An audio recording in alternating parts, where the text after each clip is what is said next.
Last time, Leah Pezzarossi. All right, we're live. You got that? Okay. So you're good. You're good. You don't even. Yep. Oh, and you have the camera in that direction. That's fine. Okay. So, Tim Peck, Leah Pezzarossi. Yes. Nice. I am here at Open Door. Yesterday, we did a quick show on. This show is called Dr. Tim. It's really about health, and we talk about health in a much wider standpoint than just our physical health, our mental health, our community's health, our public health, and what you do fits right into that, and kind of the social determinants of health, including houselessness, homelessness, food insecurity, etc. So that's what we talk about here. Yesterday, we had a quick show because we kept hearing that Open Door was going to close or it was going to be evicted or all those rumors, and we just didn't know what it was. And then there was a commissioners meeting last night in Floyd County. Tuesday night, excuse me, to vote on an eviction process for you in this building at the end of the year. So with all that said, maybe you can introduce yourself first and then introduce what Open Door is. Yes. And then we'll get into the whole eviction thing. But let's learn about the good work you're doing. Okay. So I am the executive director here at Open Door. I've been here 21 years. We have a residential program that has 3 different types of programming. One is short-term emergency shelter care. Another one is long-term residential treatment. And the last one is our most recent, and that is a program for runaway and homeless youth. We generally get kids through the Department of Child Services, juvenile probation offices, and we started to see that we're getting more and more referrals from outside of the community, and we wanted to deal with the local community as much as possible. And so the reason that we applied for that federal grant and are operating that program is because for the runaway and homeless youth, they don't have to go through the process like the DCS kids and probation kids. Okay. So it's really helpful for certain types of kids. Like right now we have a kiddo whose mom was evicted, and so he's got a safe place to stay while she's out looking for a place. Okay. What are some other examples of types of kind of people that would come, kids? What is their situation that would bring them here? So a lot of our kids in emergency shelter care and long-term residential treatment have been in the system for a long time. They've been kicked out of multiple placements. Some dozens of places. In the system, meaning the foster system? Foster care system, yes. So it's by the time they come to a facility like ours, they've usually been through a lot. They've experienced a lot of trauma. We have served fewer children recently, but I feel like we've had to become much more specialized in how we do things because the trauma is so much more significant.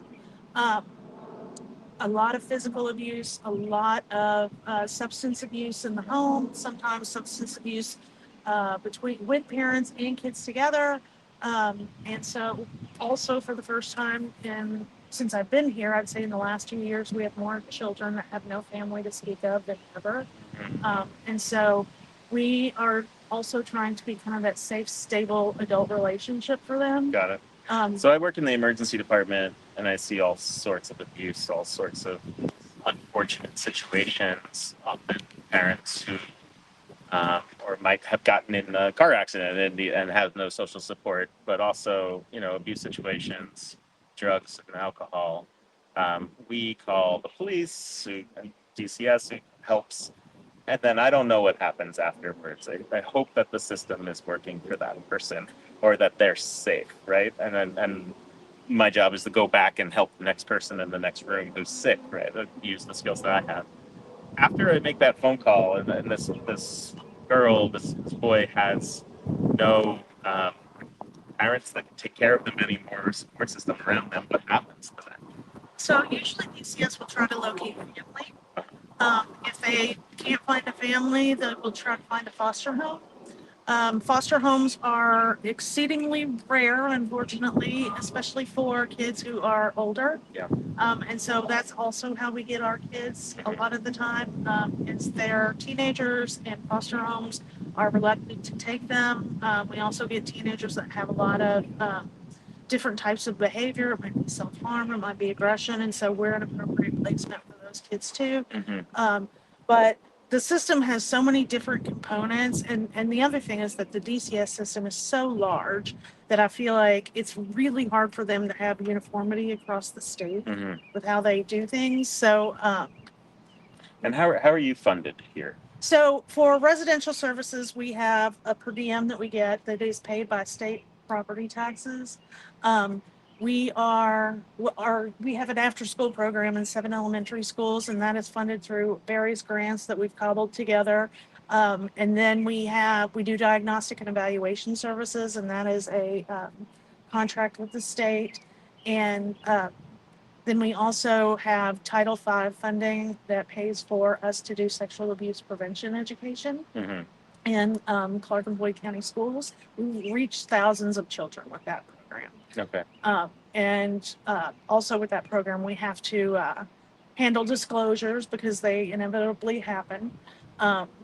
But that's What is that? Can you say more about that? It seemed a bit vague. What exactly does that program do? so we talk to the kids about body safety and talk a lot about how to protect yourself, how to recognize inappropriate touch, inappropriate actions, and how to help yourself, how to find a safe adult. And there are times when children will come up to our program coordinator and tell her about something that's happened to them. Okay. And so we will work with the schools on making a DCS report and getting that process started. Got it. But we are completely self-supporting. So although we are a department of Floyd County government, we are the only one that doesn't cost local people local property taxes. Interesting. Everything comes from your state property taxes And go to grants. support, and grants that come to Yes. support. Well, that's amazing. Yeah. Congratulations. Thank It's something to be proud of. Well, gets me to my next question. What's your background? How did you get into this? How do you have that financial management services while also the operation skills to make something this big work, while also the heart to be doing this and not running some large business somewhere? So I was telling somebody else this the other day.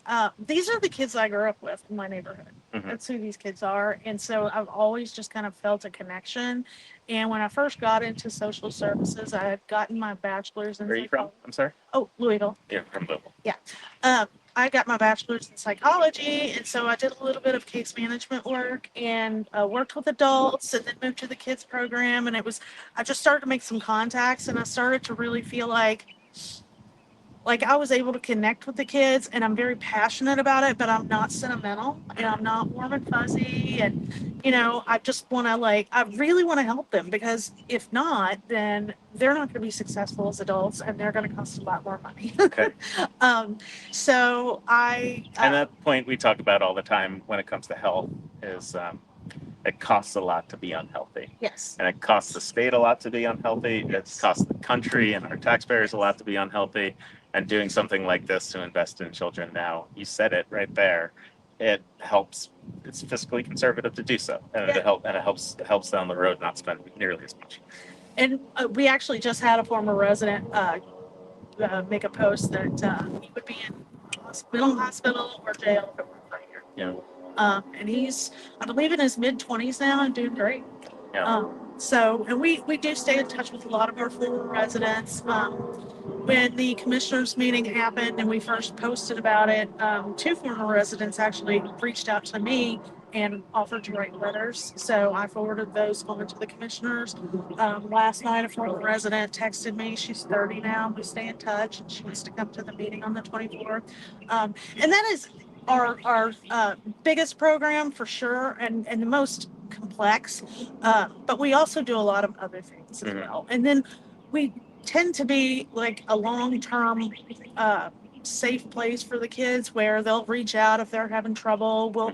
I mean, we just had stable, sturdy Yes. place for them to come back to. yes. Even if you're not offering that service, you can figure out what to do. Yes, help them with food, help them. We just had a kid that was here for 2.5 years, and we helped to move her into an apartment and get her set up. Staff went out and scrubbed and cleaned and helped her organize and everything. And that stuff is not funded, but Yeah. we don't care. We don't care. Right. So anyway, as far as the financial management, I've learned a few lessons over the years. It's taken me a while to figure out how to do our financial reporting for the state that determines our per diem so that it is adequate to care for the kids. An interesting aspect about that is that I feel like we run so efficiently that we probably have the lowest per diem in Southern Indiana. So we save the taxpayers money by being that efficient and being lower to pay for than some other facilities. Um, there are facilities that are $200 more a day than we are.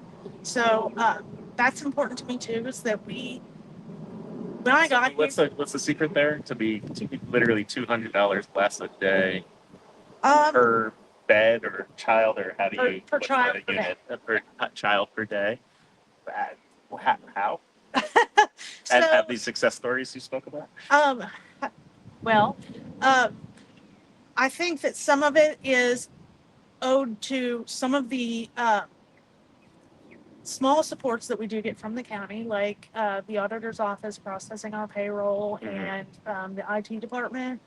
I think that some of it, we don't pull those costs out to put on our cost report. So that has always been helpful.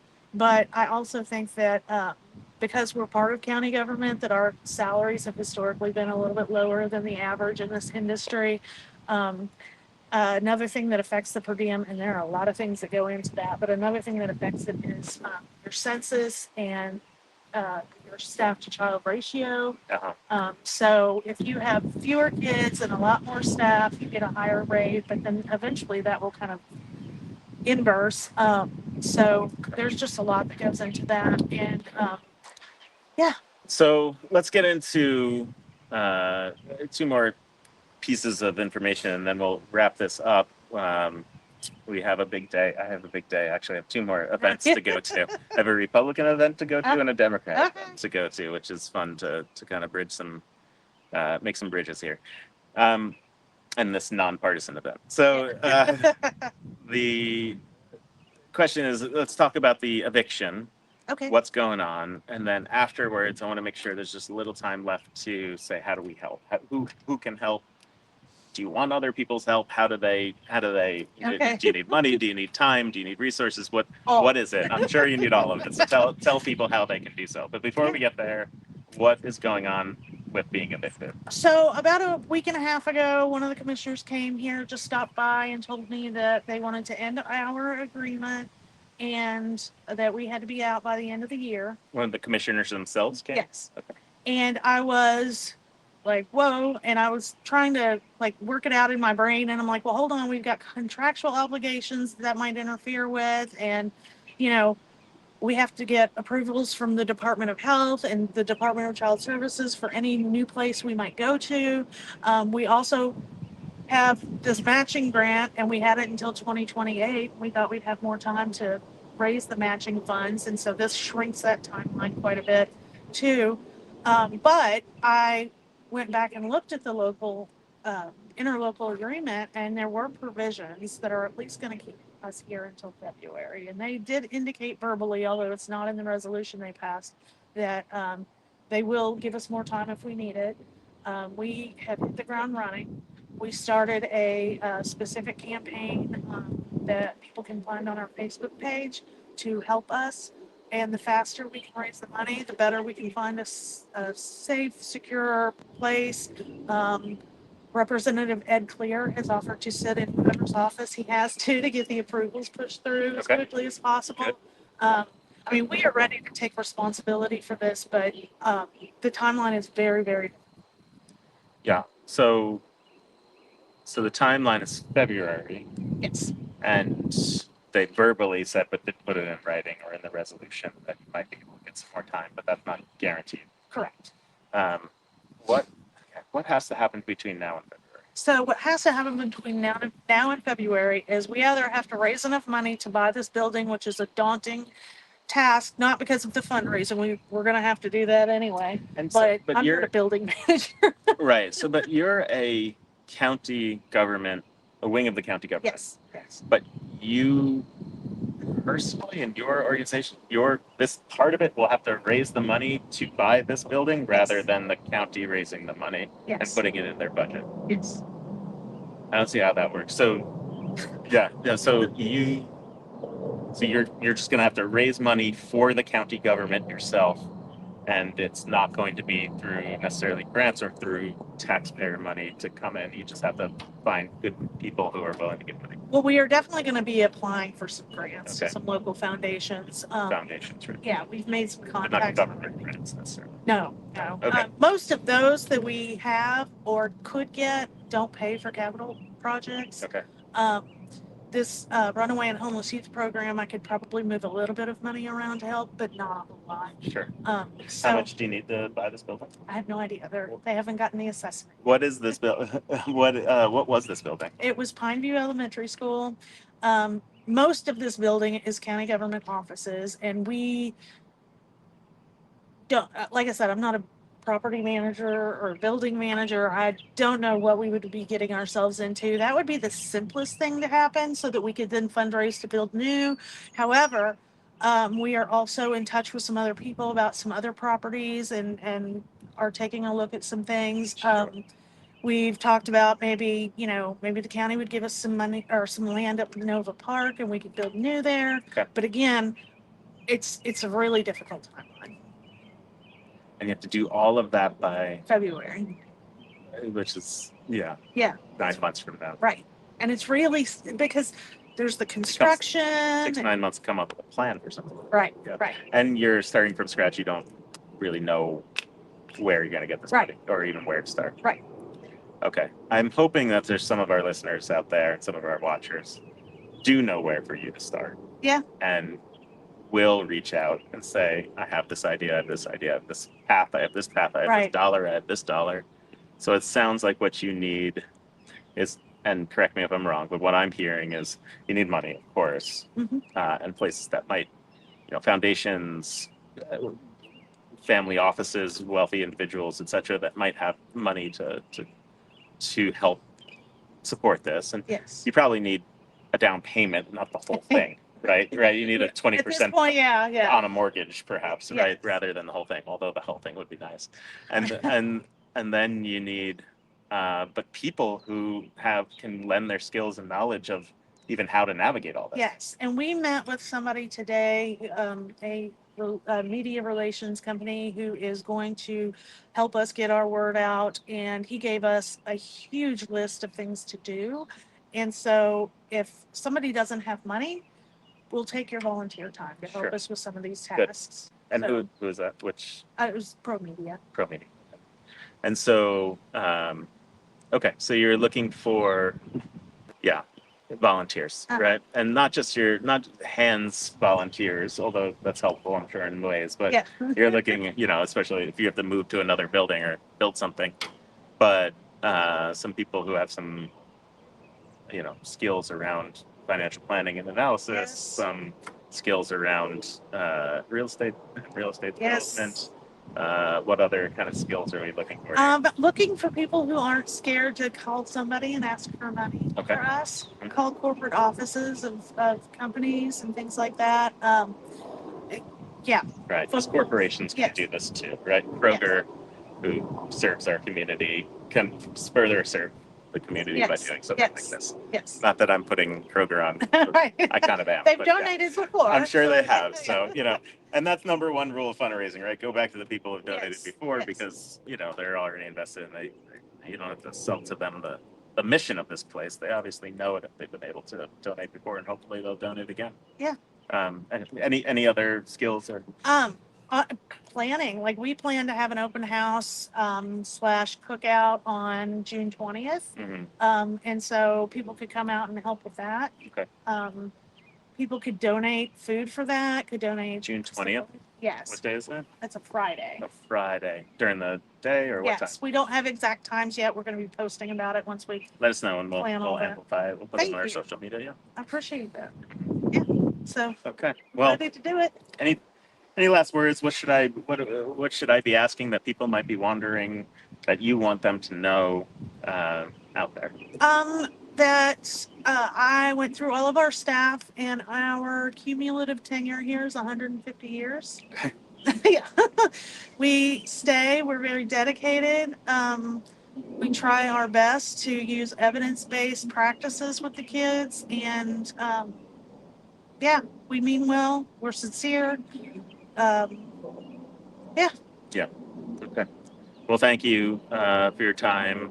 Thank you for everything that you've done already leading up to this Yep. moment. But now it's, sometimes we're called to something bigger, and you've been thrust right into Yeah. something where there's going to be a whole lot on your shoulders. Yes. So one thing I hope people will give you is grace as you're going through this and learning new skills, learning new things, Yeah. being put in situations that you never thought you'd be in. I certainly will. We certainly will, and help support you in any way we can. Thank you. And I will say, I have to give a shout out to all the staff. I told them on Friday last week about this situation, and despite the fact that they're all worried about losing their employment as county employees, they have not run scared. They have rallied, and they are in this completely. Awesome. That's Yeah. amazing. Yeah. Okay. Well, thank you Thank you. so much. I appreciate it.